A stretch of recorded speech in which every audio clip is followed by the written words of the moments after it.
ভোটটা দিবেন।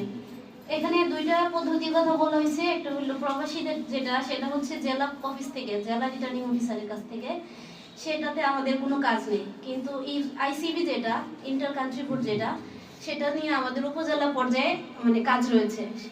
সেখানে আমাদেরকে খামটা মানে প্রত্যক্ষভাবে দেখাই দেওয়া হয়েছে। একটা খামের ভিতরে দুইটা খাম থাকবে, সেই খামের মধ্যে একটা খামে থাকবে আপনার গণভোটের কাগজটা, সেখানে হ্যাঁ বা না আপনাকে দিতে হবে। আরেকটা থাকবে অঙ্গীকারনামা, সেটাতে আপনার স্বীকৃতিমূলক স্বাক্ষরটা আপনাকে দিতে হবে। তারপর দিতে হবে আপনাকে বিভিন্ন প্রতীক, আমাদের দেখানো হয়েছে যে প্রায় 50টার মতো, সরি আমি মানে দেখছি মানে আনুমানিক বলছি আর কি, সবগুলা প্রতীকই থাকবে। কারণ বলা যাচ্ছে না যে নির্বাচনের আগ পর্যন্ত কার্ডটা টিকবে কার্ডটা টিকবে না, মনোনয়ন বাতিল হইতে পারে, প্রতীক বাতিল হইতে পারে। তো সর্বশেষ যেগুলো থাকবে ওগুলার একটা ফরম্যাট আপনার ফোনে চলে যাবে, কে কে আপনার এলাকায় বর্তমানে এখনো টিকে আছে আর ভোট দেওয়ার সময় প্রার্থী হিসাবে। তো আপনি তখন আপনাকে ভোট দেওয়ার জন্য একটা সংকেত দেওয়া হবে ফোনে মেসেজে।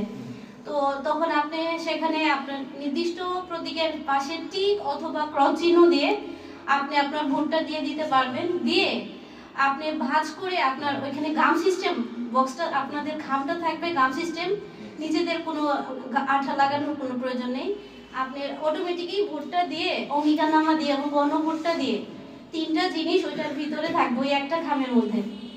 তো সেই খামটা আপনারা অবশ্যই দিবেন সাব পোস্ট অফিস বা উপজেলা পোস্ট অফিসে, কখনো কোনো শাখা ডাকঘরে এই খামটা দিবেন না। কারণ আমাদের শাখা ডাকঘর কাজের বেলাতে খুবই খামখেয়ালি করে, বিশেষ করে এই ব্যাপারে বলা হয়েছে আমাদেরকে প্রত্যেককে ব্যালট পেপার আমরা নিজেরা দিয়ে যাব। স্যার আমাদেরকে বলে দিচ্ছে যে আপনি সশরীরে দিবেন।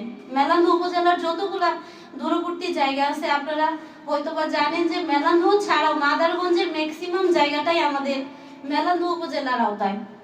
যেহেতু মাদারগঞ্জ কোনো ট্রেন যোগাযোগ নেই, সেই জন্য আমাদের মাদারগঞ্জের প্রায় 16 থেকে 17টা এলাকা আমাদের মেলান্দহ থেকে বিলি করতে হবে। তো স্যার বলছে যত কষ্টই হোক এটাই আমাদের ডাক বিভাগের জন্য একটা মোক্ষম সুযোগ, আমাদের যোগ্যতা প্রমাণ করার জন্য। যার জন্য আমাদেরকে বলছে যে একটা পোস্টাল ব্যালটও আমি কাউকে বাহক হিসেবে না, আমি দেখবেন যে আপনারা যদি আবেদন করে থাকেন আমি সশরীরে আপনাদেরকে দিয়ে যাব।